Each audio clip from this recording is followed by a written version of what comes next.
Hello বন্ধুরা, আমি সুপর্ণা হাজির হয়ে গেছি নতুন একটা ভিডিও নিয়ে সুপর্ণা ভ্যারাইটি চ্যানেলে। তো সবাই সুপর্ণা ভ্যারাইটি চ্যানেলে অনেক অনেক স্বাগত। তো তোমরা সবাই কেমন আছো? আশা করি সবাই ভালো আছো, আমিও ভালো আছি। তো হঠাৎ করে মনে হয়েছে আজকে সন্ধ্যাবেলা একটু বৃষ্টি বৃষ্টি ভাব আছে, তার সঙ্গে তোমরা দাদা নিয়ে গেছে একদম দেশি মুরগি, যারা কয় সব সময় মিলে না, আজকে হঠাৎ মিলছে তো নিয়ে আসছে। তো চলো বন্ধুরা, আজকে দেখিলে আমরা দেশি মুরগির ঝোলটা একদম ঝটপট করিয়া একদম নর্মাল সাইজে গ্রিন গ্রিন বা আজকে কোনো লাল মরিচ ইউজ করতাম না, লাল মরিচ ছাড়াতে দেখো। এখানে আমি দেশি মুরগিটা পুরা মতো ধুয়ে লইছি, লগে লইছি আমি রসুন, আদা আর একটু পেঁয়াজের পেস্ট। তো এবারে আমি দুইটা তেজপাতা দিয়ে আর পেস্টগুলা দিয়ে একটু আমি ম্যারিনেট করে দেবো।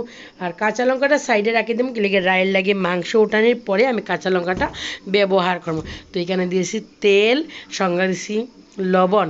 তো লবণ পরিমাণ মতো যা যদ্দূর হিসাবে তোমরা দিয়ে দিও। আমি 1.5 চামচের মতো দিছি। আর আগে ভাগে আমি একটু গরম মশলা দিলেছি, কি লেগে গরম মশলা আগে দিলে বলি একটু ভালো সেন্ট পেয়ে। সঙ্গে দিলেছি জিরার গুঁড়া 2 চামচ, সঙ্গে দিলেছি হলুদের গুঁড়া 1 চামচ। তো এবারে আমি ভালো করি এটা ম্যারিনেট করে নিই। আর ম্যারিনেট করে দেখো একদম হাতে যত মশলা আসছিল আমি বাটির গামলার সাইডের দিকে হাতটা দিয়েছি। কি এইবারে দেখো কুচি করে আমি পেঁয়াজ কাটছি, কাটে পেঁয়াজ দিয়ে ভালো করে ডলিয়ে কে লেগে যাতে আমার হাতের সাফা বুঝাই। তো তোমরা আমি অনেক মোটা মানুষ, আমার হাতের সাফায় পেঁয়াজগুলো ভাঙি যায়। সঙ্গে নিয়ে যাচ্ছি কড়াই, গ্যাস অন করছি, দিয়ে দিছি তেল। তো তেলও গরম হয়ে গেছে, সঙ্গে একটু হলুদ। তো চলো হলুদ এখন দেখি কী তা দেই।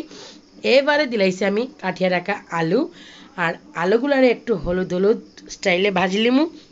আর সঙ্গে একটু লবণ দিছি পরিমাণ মতো, যাতে আমার কড়াইয়ের মধ্যেও না লাগে, সিদ্ধটাও ভালোভাবে হয়ে যায়। তো চলো এবারে আমার আলুগুলো ভাজা হয়ে যাক, একটু লাল লালভাবে একটু ডাহা দিলে ইসলাম। এবারে আমি ডাহা উঠাইয়া দেখি এবারে মোটামুটি আমার আলুগুলো ভাজা হয়ে গেছে। তো চলো এবারে আলুগুলা তুলমু, আলুগুলার সাইড করছি যাতে তেলটা একদম নিজিয়া নিচে দিকে আই যায়। তো আমার আলুগুলো হয়ে গেছে, এবারে আমি আলুগুলারে উঠাই দিছি। এই তেলের মধ্যে আমি একটু পরিমাণ মতো তেল দিলে যা যত ইচ্ছা তেল খাও, কোনো অসুবিধা নেই, আমি একটু কম পরিমাণে খাই। তো তেলটা ভালো করে গরম হয়ে গেছে, এবারে আমি পেঁয়াজ কুচি। তো পেঁয়াজগুলোর একদম আগেই আমি প্রেশার দিয়ে পেঁয়াজগুলোর ভাঙিয়ে দিয়েছিলাম। তো এত লাড়াচাড়া করতে লাগতো না, জাস্ট আমি তেলের মধ্যে দিয়ে 2-3টা লাড়া দিয়ে একটু ঢাকে দিচ্ছি, কেলে একটু নরম, একটু তো নরম অলরেডি হয়ে গেছে, তো আরেকটু নরম দরকার আছে, এখন আরেকটু নরম। এইবারে আমি এখানে কাঁচা লঙ্কা পেস্ট করিয়া গ্রাইন্ডারে রাখি দিছি সাইডে। এইবারে আমি দিলেছি আমার মাংস। তো অনেক দিন বন্ধুরা, অনেক দিন পরে আমি দেশি মুরগি খাই। আর উফ, বয়সটা পরে দিয়ে যার কারণে মুখের একটুটা ইয়ে হয়ে গেছে। এখন মুরগিটা করে একদম ফিনিশ হয়ে গেছে, যার কারণে মুরগি ফিনিশ হওয়ার পরে চিকেন খাওয়ার পরে আমার মনে হইতেছে এটার মধ্যে বয়স আমার দিয়ে আপলোড করা দরকার। তো চলো বন্ধুরা, এইবারে দেখি আমি কত গল্প করতে করতে তোমাদের সঙ্গে আমার মুরগিটা হয়ে যার। তো মুরগিটা মোটামুটি একদম সুন্দর কালার এইতে আমি দিয়েছি আলুগুলা কিন্তু ফুললি সিদ্ধ হয়েছিল না, কম সিদ্ধ হয়েছিল।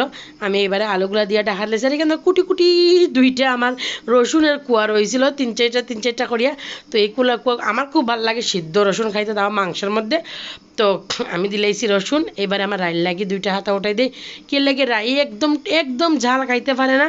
তো আমার রাইল লাগে মোটামুটি, তাই মাংস খুব ভালো পায়, বাট মাংস তো খাই না, চেষ্টা করে খাওয়ানোর ঝোল টোল দিয়ে। তো ঝোল দিয়ে এখানে আবার মশলা মরিচ দিয়ে তাই লাগে নষ্ট করে লাভ নাই। তো তাই লাগে উঠাই আমি দিলাইছি মরিচের পেস্টটা। তো দেখো এবারে মরিচের পেস্টটা দিয়া আমি দেখি একদম টিপা টাপা দিয়ে আমার মোটামুটি মাংস সিদ্ধ হয়েছে না, আলু সিদ্ধ হয়েছে নি, দেখি মোটামুটি সিদ্ধ হয়ে গেছে। তো একটু ভালো করে দেখো, একদম গ্রিন গ্রিন কালার, খুব সুন্দর একটা কালার। আর তোমরা একদম দেখাই দেই ওই সাইডে দিয়া দেখো একদম তেল তুল বাইর হয়ে গেছে। তো এইবার আমি দিলে আর ঝুল, কারণ আর দেরি করে লাভ নাই। অনেক দিন পরে আমার মাংসটা খুব সুন্দর হয়েছে বন্ধুরা। দেখো আমি আজকে না দিছি কাশ্মীরি মরিচ, না দিছি মরিচের গুঁড়া, একদম গ্রিন একদম কাঁচা মরিচ দিয়া সুন্দর মতো রান্না করে নিয়েছি। এবারে দেখো আরেকটু গরম মশলা দিলে এর আগেই দিছিলাম একটু, এবারে আমি আরেকটু গরম মশলা দিলে আর দেখো। আর গরম মশলাটা দিয়া রান্না বাড়া শেষ করতে না করতে আমার পেটে কোথা লাগিয়েছে তোমার সঙ্গে রিভিউ শেয়ার করতে। তো আই গেছে তোমার সঙ্গে রিভিউ শেয়ার করতে। দেখো ঘরে তো কেউ নাই, রাইর পাপার দোকানে থাকে, আমারও রিভিউ দিতে লাগে। তো চলো আমার ঝটপট করে রিভিউটা দিলেই হা দেখি একদম নিচে গিয়া দেখো খুব টেস্ট হয়েছে, মানে বুঝতেছো তোমরা, এই গ্রিন গ্রিন তেল তেল ভাবের একটা চিকেন, তাও দেশি মুরগি অনেক দিন পরে। তো আমি জটফট গপ করি আমি স্টার্ট করে দিছি। আর অপেক্ষা করান যায় না। তো দেখো আমি একদম একদম ভালোভাবে খাইলি, আর খাওয়াটা আসলে বন্ধুরা খুব খুব টেস্ট হয়েছিল। আমার মনে হইতেছে এখন যদি পাইতাম একটু খাইলাম হইলে আর দেরি দেরি করতাম নাই। তো দেখো একদম ইস খুব সুন্দর করে আমি চেঁচা চুচা খাই। আর এইবারে বন্ধুরা এটা কইমু, তোমরা রেসিপিটা ভালো লাগে অবশ্যই তোমরা কিন্তু লিঙ্কটা চাইয়া নিবে, আমি লিঙ্কটা দিয়া দিমু। আর একবার নাইলে একবার এখন গুঁড়ামরিচ ছাড়া তোমরা খাইয়া দেখবা। আমি তো গুঁড়ামরিচ ছাড়া খাই প্রায়ই, মাঝে মধ্যে তোমরা সঙ্গে শেয়ার করা হয় না।